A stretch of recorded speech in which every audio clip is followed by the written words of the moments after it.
इतना विवाद होता था, 24 घंटे लड़ाई होती थी। आज दोपहर में 2 बजे से 5 बजे तक लोग टीवी खोलकर बैठ जाते हैं। भले कुछ नहीं घर में जाए, भले अंदर उतरे ना उतरे, पर 2 से 5 बजे तक टीवी चलती है, उतनी देर तो मन शांत रहता है। आप 3 घंटा कथा में आकर बैठते हो, उतनी देर तो मन शांत रहता है। लोग कहते हैं महाराज जी, लोग तो बिल्कुल उल्टे घड़े की तरह हैं, तुम नल की तरह हो, पानी बहाते रहते हो, उनके अंदर कुछ जाता तो है ही नहीं। लोग कहते हैं इतने लोग कथा सुनने आए हैं, क्या सबके अंदर कथा चली जाएगी? हमने कहा बिल्कुल नहीं जाएगी। तो फिर इनके आने से फायदा कौन सा है? हमने कहा नल के नीचे चाहे सीधा घड़ा लगाओ चाहे उल्टा घड़ा लगाओ, सीधा लगा होगा तो पानी भरा जाएगा, उल्टा लगा होगा तो कम से कम ठंडा तो बना रहेगा।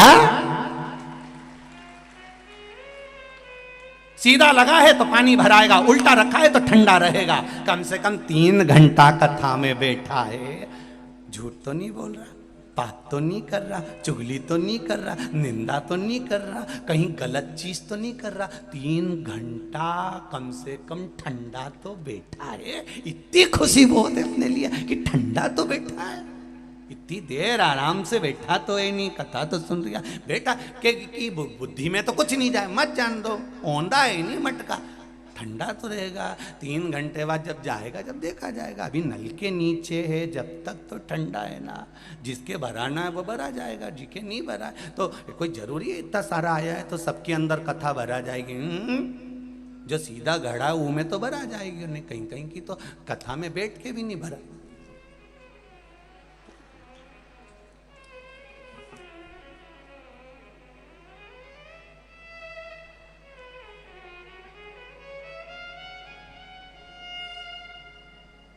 नहीं भरा।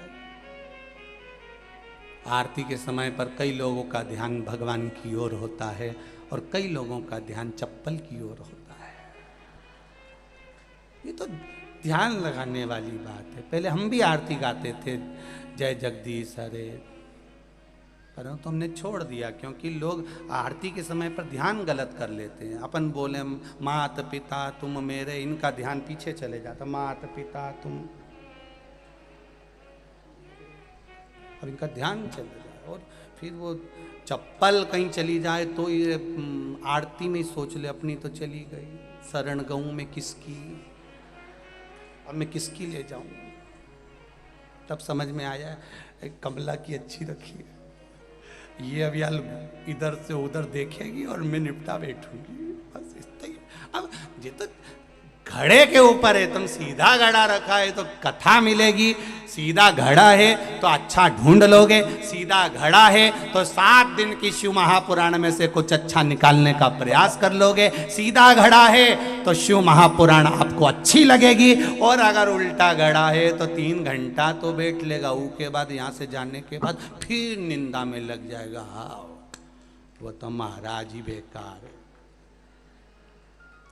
उसका तो काम केवल बवाल मचाना है। कल कथा में बोल दिया कि काशी में परमिशन नहीं मिली, आज परमिशन बाबा की कृपा से। ये तो जहां जाए पहले बवाल मचाए फिर कथा चालू होता है। हम काय का मचा, लोग गए तो क्या करो सर।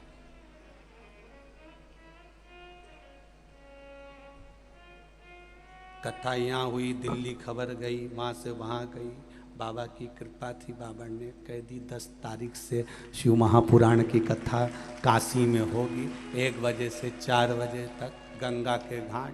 तो ये शिव है, ये शंकर है। और घड़ी सीधा घड़ा अच्छाई भरने का प्रयास करेगा। और मेरी बहनें, जितने लोग इस महापुराण की कथा में बैठे हैं, जितने लोग आस्था चैनल पर, फेसबुक, यूट्यूब पर सुन रहे हैं, ये मेरा विश्वास करता है कि आप में कोई उल्टा घड़ा नहीं, सब सीधे घड़े हो जिसमें भरा रहा है शिव तत्व, भरा रहा है शंकर की कथा, भरा रहा है, और वो अंदर प्रवेश कर रही है जो जगत के उद्धार का काम करे।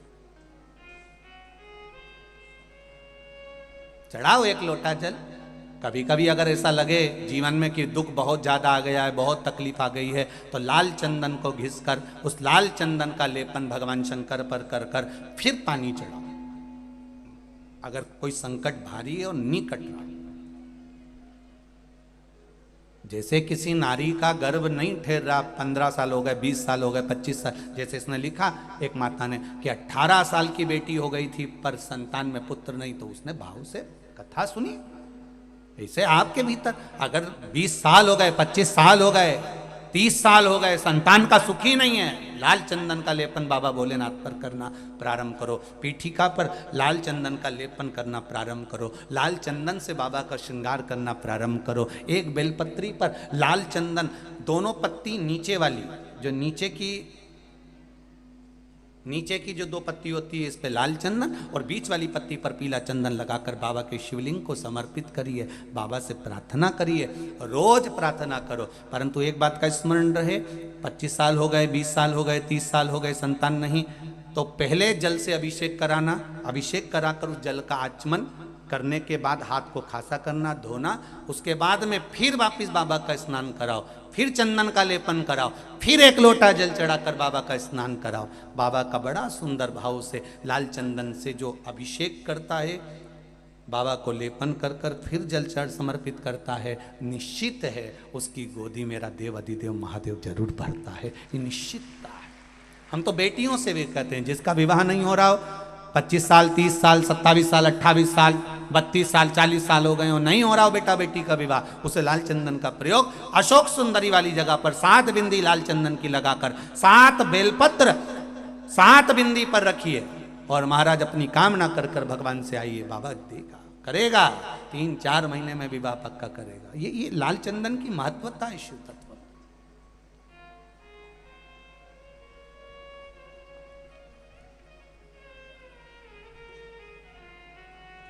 रोग बढ़ गया, बेलपत्री के वृक्ष के नीचे दीप लगाना प्रारंभ करो, बाबा से विनती कर कर घी का दिया लगाइए बेलपत्र वृक्ष के नीचे, बाबा से निवेदन करो, रोग निवारण।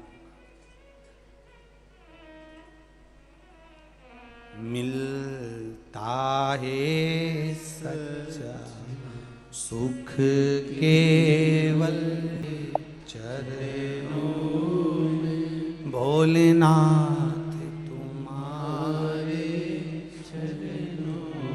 ये जीवन का सुख है। भगवान शंकर के चरणारविंद का अगर सुख मिल जाए तो इससे बढ़कर कोई सुख नहीं।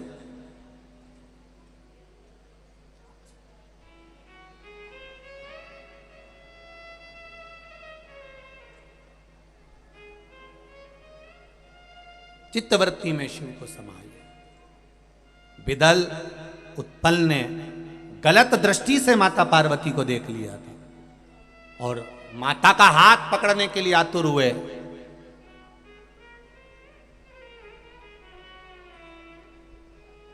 क्रोध आ गया मां को। मां ने कुंदुक पड़ा था, उस कुंदुक का प्रहार कर दिया। शिव जी के चरणों में जाकर वो कुंदुक गिरा।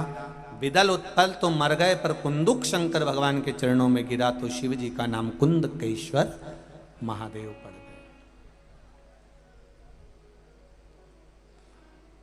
औषधि के लिए कोई बीमारी हो, कोई रोग हो, और उस बीमारी रोग में कल एक माता आई थी, जहाँ ठहरे हैं सेवा भारती के बच्चे मिला रहे थे उनसे, तो वो कह रही थी, कोई थे नगर पालिका में, वो सर्विस करते हैं, तो उनकी धर्म पत्नी को कहीं कैंसर का रोग होगा। तो उन्होंने कहा, गुरुदेव बाबा की कृपा ऐसी रही गुरुजी कि हम शिव के भरोसे पर जल पीना चालू कर, और बाबा ने हमारी रक्षा कर। आप ही हैं? हाँ जी। दोनों हाथ हिला दो एक बार। श्री शिवाय नमस्तुभ्यम। कैंसर जैसे रोग को हराकर देवादिदेव महादेव की कृपा से शिव महापुराण में बैठकर कथा सुन रही हैं। देखिए आप, यही मंदसौर में ही या नीमच में नगर पालिका में सर्विस में है पति। ये शिव कृपा है। बैठिए बहन। श्री शिवाय नमस्तुभ्यम। एक इतने भयंकर रोग को हरा देना। कहा गुरुजी औषधि वगैरह सब दवाइयां बंद है, बस बाबा का जल चढ़ा हुआ पी रहे हैं और बाबा रक्षा कर रहा है। ये भरोसा, ये दृढ़ता, ये विश्वास।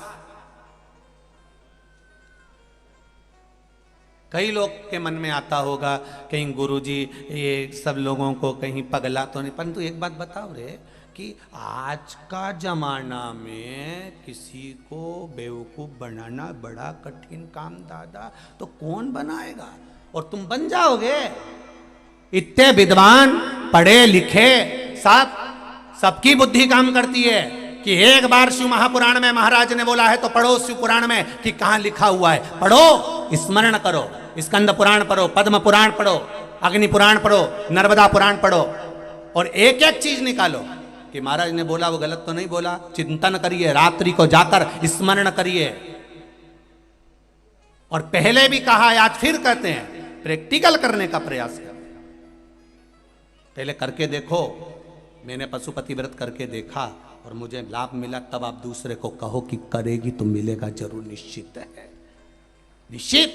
कहने वाले तो कह देते हैं कि बताओ वहां बैठ गए होंगे और कह दिया होगा, लोग तो पागल जैसे हो गए हैं, लोगों में तो अकल ही नहीं है, बुद्धि नहीं है।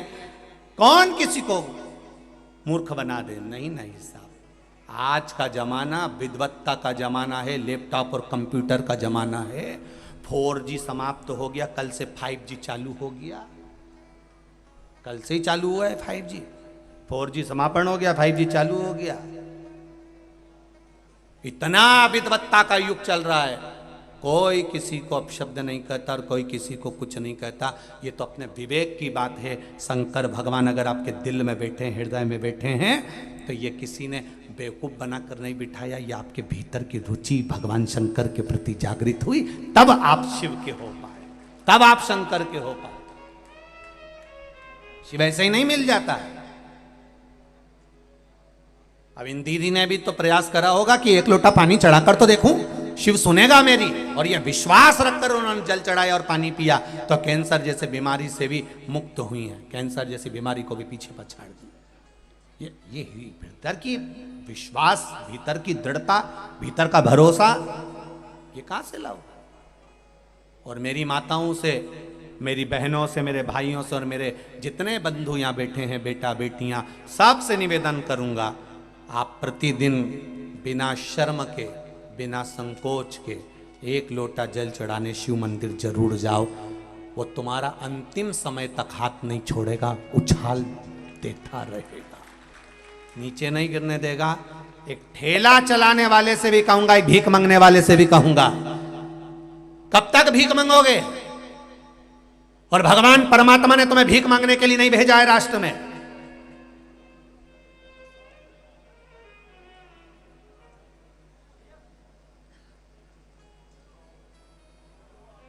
भीख मांगने के लिए भगवान किसी को नहीं बुलाया अपनी भूमि पर।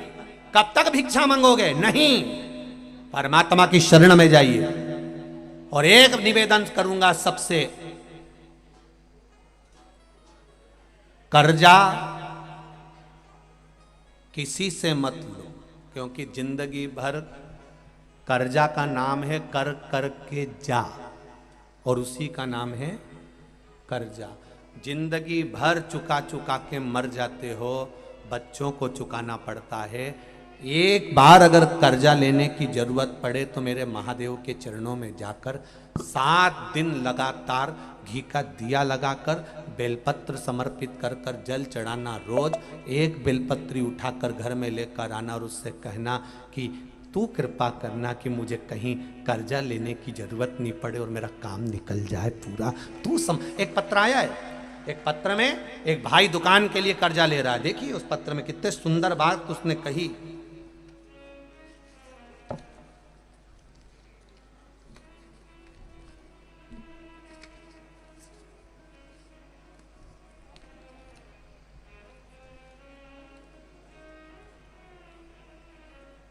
मैं लता लोहार, पति विनोद लोहार, कहीं बैठे हों लता जी और विनोद जी लोहार।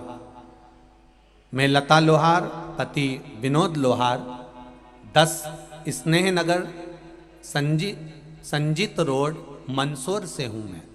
कहीं बैठी हों तो हाथ हिलाइएगा, कहीं बैठी हैं तो हाथ हिलाइएगा, जहां भी बैठी हो। लता लोहार, पति विनोद लोहार। गुरुदेव, मेरे पति की 15 वर्षों से अनुकंपा नियुक्ति थी।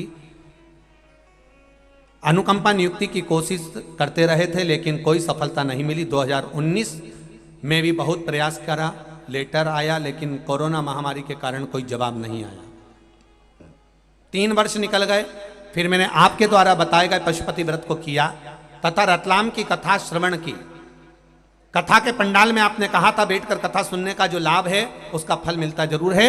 मैंने कथा श्रवण करने रतलाम गई, वहां कथा सुनकर आई। मेरे पति द्वारा फिर एक बार मन में आया कि अब नौकरी नहीं लग रही तो दुकान लगाने का प्रयास करा जाए। दुकान लगाने के लिए कहा, पर पति ने कहा मैं कल दुकान की एग्रीमेंट करवाने जा रहा हूं, पर दुकान की पगड़ी ज्यादा है, 2.5 लाख रुपए की पगड़ी देना पड़ेगी, इतना पैसा कहां से आएगा। दुकान लगाने का मन में भाव आया, मैंने पशुपति व्रत प्रारंभ कर दिए और बाबा से कहा बाबा कर्जा ना करना पड़े ऐसी कृपा करना। और पति से कहा तुम रुको, मेरे 5 व्रत पूर्ण होने दो, मुझे विश्वास है कि मेरा बाबा कर्जा नहीं करने देगा। उसके बाद आप दुकान खोल लेना, एग्रीमेंट करा लेना। सारी बात कर कर एग्रीमेंट वाले से बात कर ली, दुकान की चर्चा हो गई।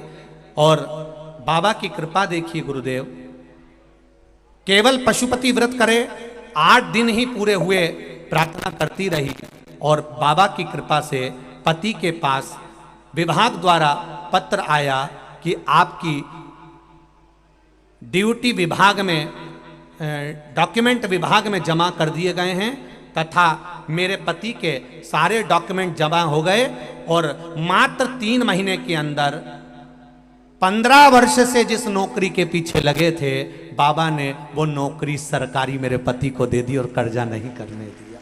ये शिव है, ये शंकर है। जहां पर बैठे हों लता लोहार श्रीमती और पति विनोद लोहार, 10 स्नेह नगर, संजीत रोड, मंदसौर, मध्य प्रदेश से हैं। ये शिव तत्व है, ये शंकर, ये औघड़ी।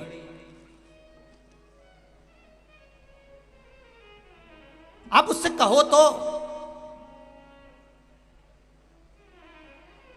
और फिर कहूंगा एक निवेदन, सियोर वाले महाराज पर एक रत्ती का भरोसा मत करना, पर भरोसा करना तो मेरे देवादिदेव महादेव पर करना, वो साथ देगा। सियोर वाला तो यहीं रह जाएगा, ऊपर तक तो मेरा महादेव ही जाएगा। कौन किसके साथ गया है?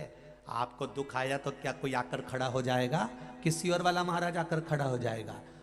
सियोर वाला महाराज आकर खड़ा नहीं होगा। जब द्रौपदी का चीर खिंचा रहा था तो सारे गुरु भी बैठे हुए थे, पर द्रौपदी के चीर को नहीं बचा पाए। जब गुरुओं ने कहा कि द्रौपदी क्या चाहती है, द्रौपदी कहती है मैंने आपसे गुरु मंत्र लिया है, आप मेरे गुरु हो। अरे मेरा चीर खींच रहा है गुरुदेव, तुम तो बोलो। गुरुजी कहते हैं द्रौपदी यहां सभा में जितने बैठे कोई साथ नहीं देगा, तेरा गुरु मैंने मंत्र दिया, मैं भी साथ नहीं दूंगा। पर एक बात याद करना द्रौपदी, गुरु भले साथ ना दे, पर गुरु ने जो वचन कहा है वो साथ दे जाएगा। तो बुला उसको। द्रौपदी मैंने जो मंत्र दिया था पढ़, और द्रौपदी ने फिर मंत्र पढ़ा तो भगवान द्वारिकाधीश ने आकर चीर बचाया। गुरु साथ ना देगा पर गुरु का वचन साथ दे जाएगा। आप भी याद रखना, हम भले तुम्हारे सामने खड़े हो ना हो, पर एक बात याद रखना कि श्री शिवाय नमस्तुभ्यम, और एक लोटा जल तुम्हारा साथ आखिरी तक देकर जाएगा। वो तुम्हें छोड़ेगा नहीं, छोड़ने वाला नहीं है, कोई किसी का साथ नहीं देता।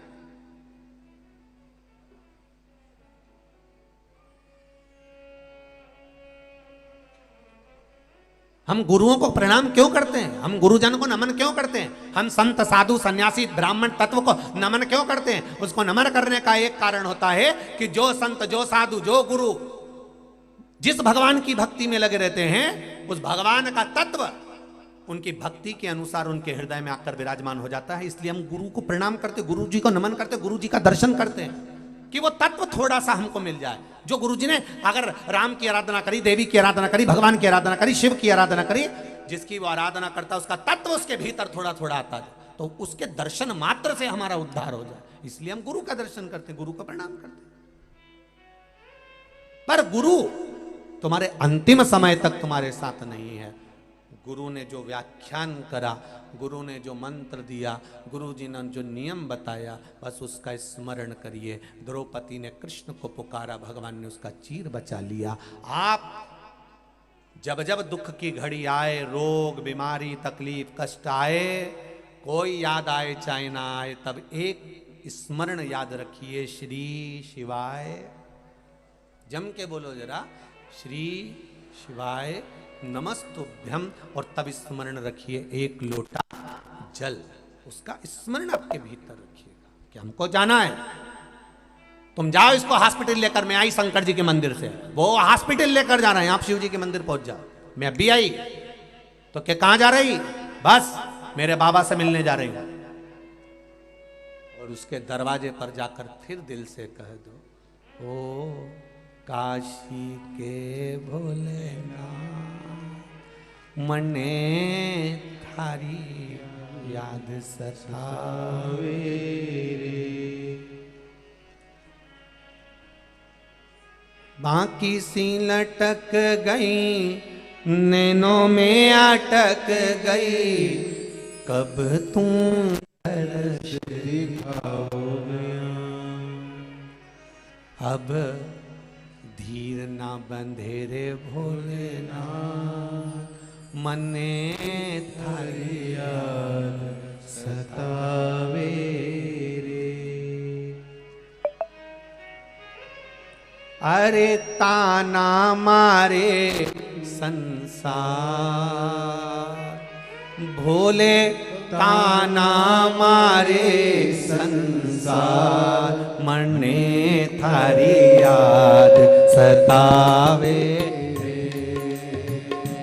ओ काशी के भोलेनाथ मने थारी याद सतावे रे। आओ आओ जी मारा भोलानाथ,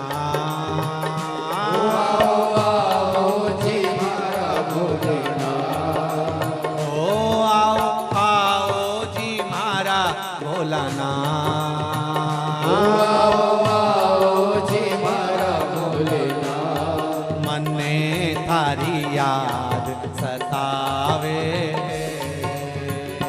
ओ काशी के भोलेनाथ मने थारी याद सतावे, ओ काशी के भोलेनाथ मने थारी याद सतावे। बड़े आनंद से दोनों हाथ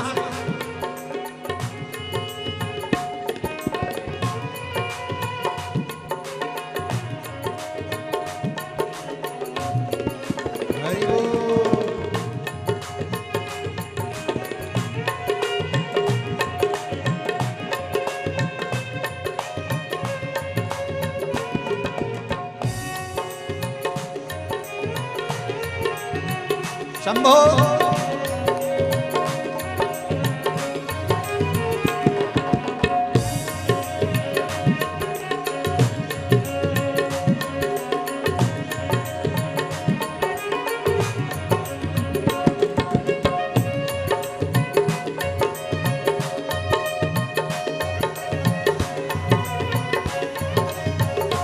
बाबा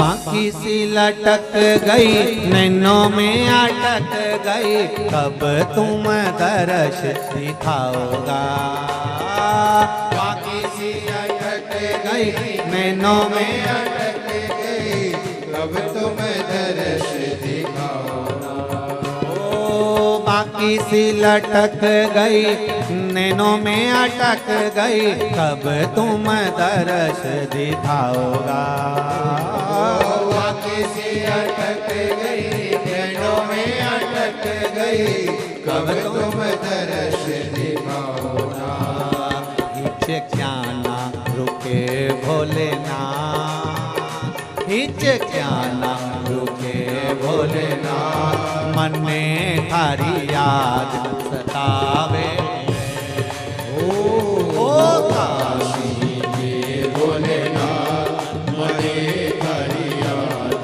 सतावे, ओ जैनी छोड़ो भोलानाथ,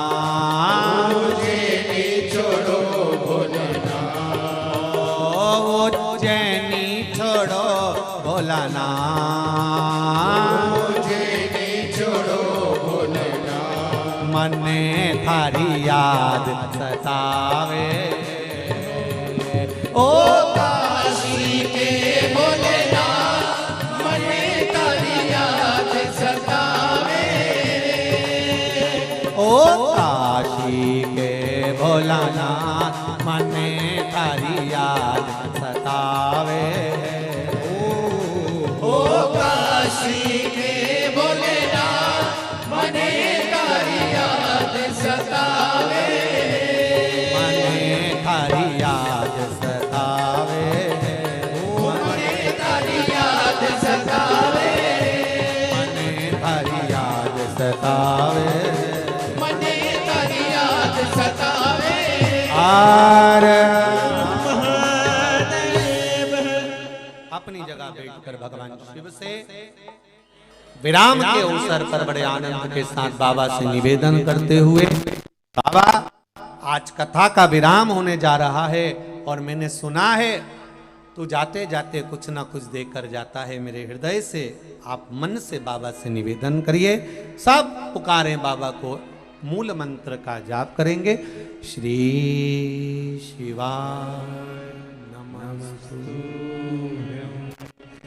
श्री शिवाय नमस्तुभ्यं, श्री शिवाय नमस्तुभ्यं, श्री शिवाय नमस्तुभ्यं, श्री शिवाय नमस्तुभ्यं।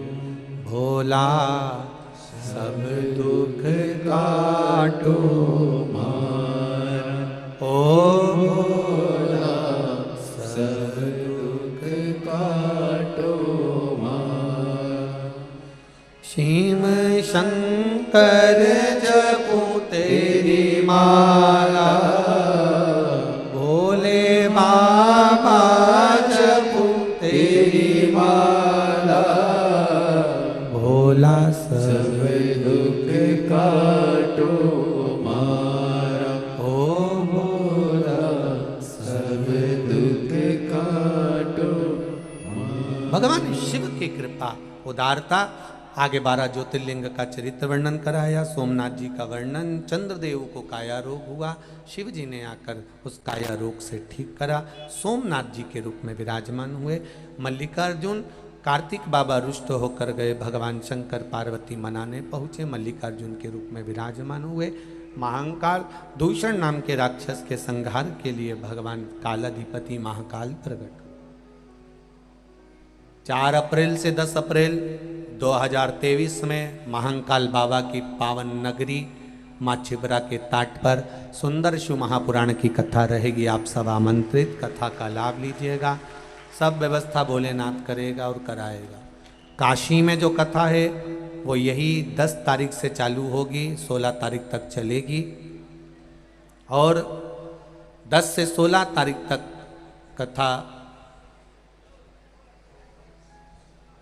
दोपहर में 1 बजे से 4 बजे तक टीवी चैनल आस्था, फेसबुक, यूट्यूब पर आएगी।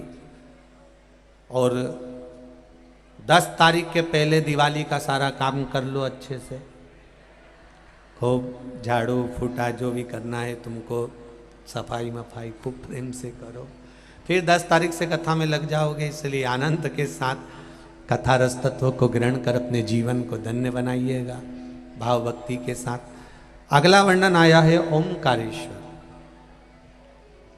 बिंद नामक पर्वत ने तप कर कर भगवान को प्रकट किया, शिव ओमकारेश्वर के रूप में विराजमान हुए। केदारनाथ जी का वर्णन नर नारायण ने तप कर कर भगवान शिव को विराजित किया। अगला वर्णन है भीमाशंकर। कुंभकर्ण की पत्नी का जैसा वर्णन आपको करा था करकटी का, उसके अनुसार भीम और भीम का वध शिव जी ने किया है संहार, भीमाशंकर के रूप में विराजमान हुए। अगला वर्णन है काशी विश्वनाथ। मनु शत्रुपा ने तप कर कर भगवान शिव को विराजमान करा। काशी की महत्वता को अपन 10 तारीख वाली कथा में श्रवण करेंगे। काशी के कुंडों का, वापियों का वर्णन 10 तारीख वाली कथा में श्रवण करें। जो काशी के आसपास के हैं वो तो कथा श्रवण करने आ ही जाएंगे, पर बाकी के सब और जितने काशी के सेठ लोग हैं, निवासी हैं, उनसे भी निवेदन रहेगा, शिव भक्त आपकी नगरी में आ रहे हैं, आप खूब सेवा करो, आनंद के साथ करो और खूब सेवा का आनंद लीजिए काशी की धरा पर। अगला वर्णन आया है त्र्यंबकेश्वर गौतम बाबा पर गौ हत्या का दोष लगा। ब्रह्मा विष्णु महेश तीनों छोटे छोटे शिवलिंग के रूप में विराजमान होकर दर्शन दिए, गौ हत्या के दोष से मुक्त किया। वैद्यनाथ जी का वर्णन, रावण शिव जी को ले जाते समय भूमि पर रखता है और उस शिवलिंग उठता नहीं, वैद्यनाथ जी के रूप में विराजमान हो जाते हैं। अगला वर्णन है नागेश्वर। दारुक नाम के राक्षस का संहार भगवान ने करा और नागेश्वर के रूप में विराजमान हुए। रामेश्वर भगवान का वर्णन आया। राम जी महाराज ने लंका पर चढ़ाई करने से पहले, सुंदर पुल का निर्माण करने से पहले शिव का स्मरण करा, भगवान रामेश्वर के रूप में विराजमान हुए। फिर अगला वर्णन है कृष्णेश्वर। सुधर्म नाम के ब्राह्मण की 2 धर्म पत्नियां थी, सुदेहा और घूष्मा। सुदेहा को संतान नहीं थी, घूष्मा ने अपनी संतान सुदेहा को दे दी थी। सुदेहा ने पाल पोस कर बड़ा करा, विवाह करा, पुत्र हुआ, बहू आ गई। बहू को मालूम पड़ा कि मेरी असली सास तो घूष्मा है, सुदेहा को पूछना बंद कर दिया। जब सुदेहा को पूछना बंद किया तब सुदेहा को क्रोध आ गया और उसने अपने बेटे के टुकड़े टुकड़े कर कर तालाब में फेंक दिए। घूष्मा शिवलिंग का पूजन कर कर विसर्जन करने जा रही थी, मन में भाव प्रकट हो गए।